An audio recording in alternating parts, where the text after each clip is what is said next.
I started writing songs when I was 12, and since then, it's been the compass guiding my life, and in turn, my life guided my writing.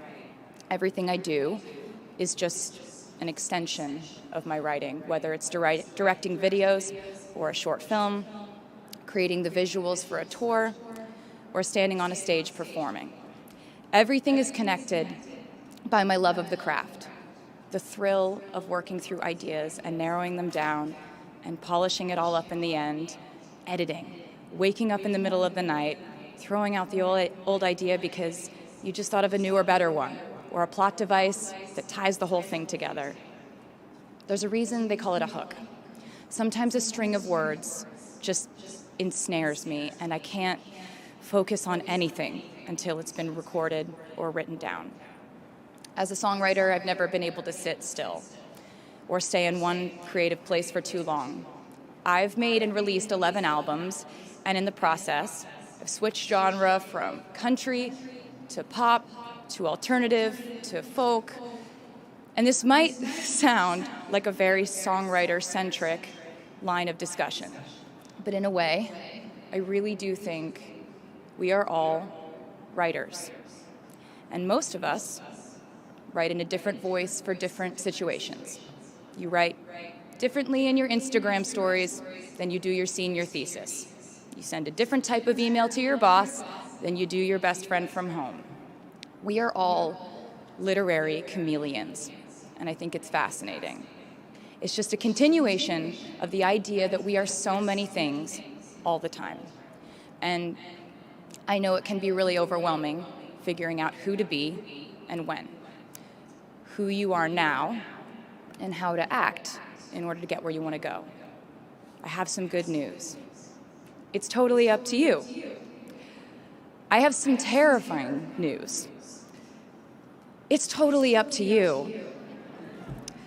I said to you earlier that I don't ever offer advice unless someone asks me for it, and now I'll tell you why.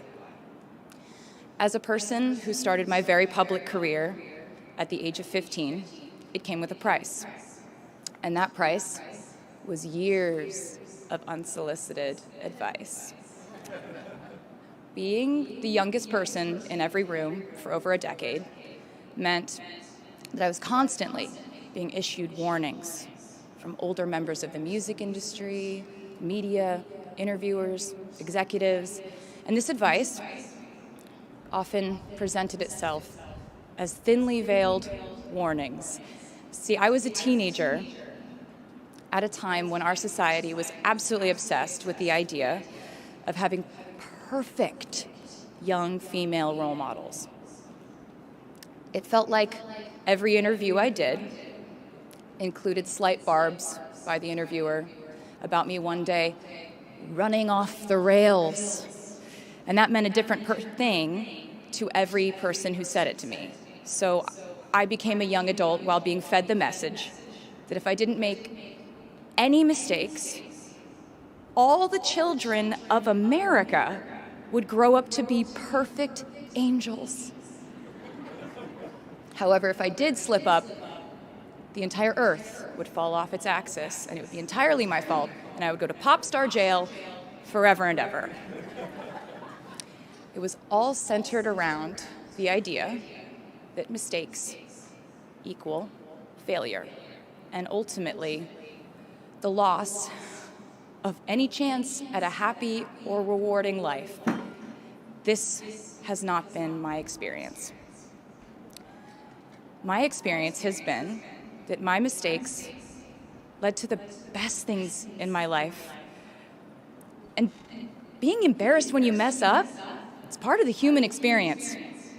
Getting back up, dusting yourself off, and seeing who still wants to hang out with you afterward and laugh about it, that's a gift. The times I was told no, or wasn't included, wasn't chosen, didn't win, didn't make the cut, looking back, it really feels like those moments were as important, if not more crucial, than the moments I was told yes. Not being invited to the parties and sleepovers in my hometown, made me feel hopelessly lonely. But because I felt alone, I would sit in my room and write the songs that would get me a ticket somewhere else.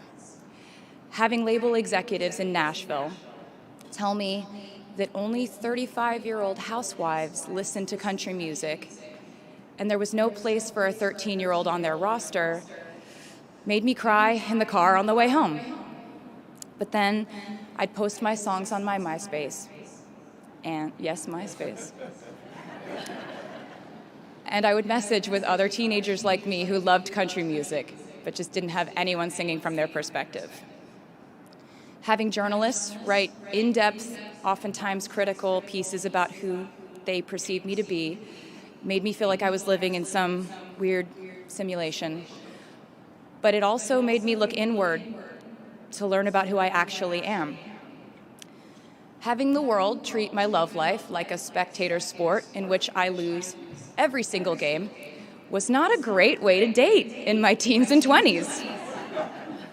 But it taught me to protect my private life fiercely. Being publicly humiliated over and over again at a young age was excruciatingly painful, but it forced me to devalue the ridiculous notion of minute-by-minute, ever-fluctuating social relevance and likability.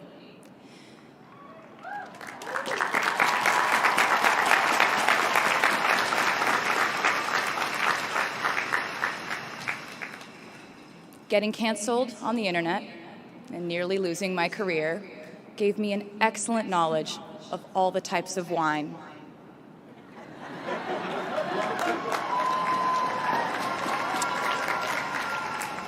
I know I sound like a consummate optimist, but I'm really not. I lose perspective all the time. Sometimes everything just feels completely pointless. I know the pressure of living your life through the lens of perfectionism.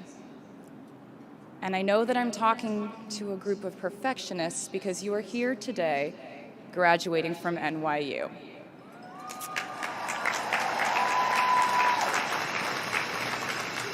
So this might be hard for you to hear. In your life, you will inevitably misspeak, trust the wrong person, underreact, overreact, hurt the people who didn't deserve it, overthink, not think at all, self-sabotage, create a reality where only your experience exists, ruin perfectly good moments for yourself and others, deny any wrongdoing, not take the steps to make it right, feel very guilty, let the guilt eat at you, hit rock bottom, finally address the pain you caused, try to do better next time, rinse, repeat.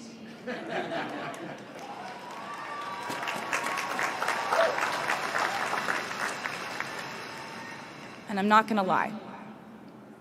These mistakes will cause you to lose things. I'm trying to tell you that losing things doesn't just mean losing. A lot of the time, when we lose things, we gain things too. Now you leave the structure and framework of school and chart your own path. Every choice you make leads to the next choice, which leads to the next, and I know it's hard to know which path to take. There will be times in life where you need to stand up for yourself, times when the right thing is actually to back down and apologize, times when the right thing is to fight, times when the right thing is to turn and run, times to hold on with all you have, and times to let go with grace.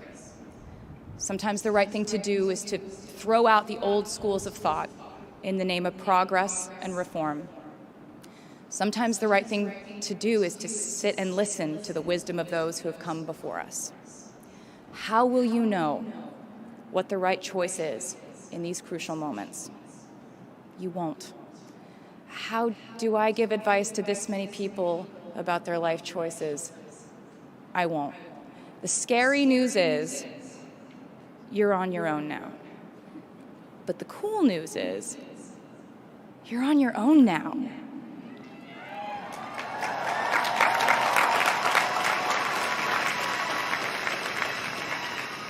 I leave you with this. We are led by our gut instincts, our intuition, our desires and fears, our scars and our dreams. And you will screw it up sometimes. So will I. And when I do, you will most likely read about it on the internet. Anyway, hard things will happen to us. We will recover. We will learn from it. We will grow more resilient because of it. And as long as we are fortunate enough to be breathing, we will breathe in, breathe through, breathe deep, and breathe out. And I am a doctor now, so I know how breathing works. I hope you know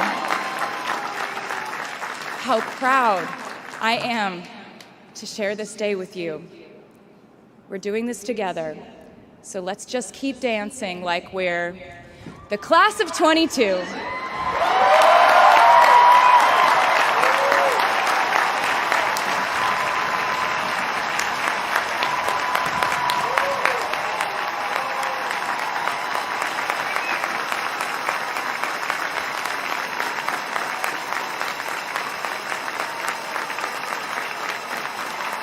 Please welcome the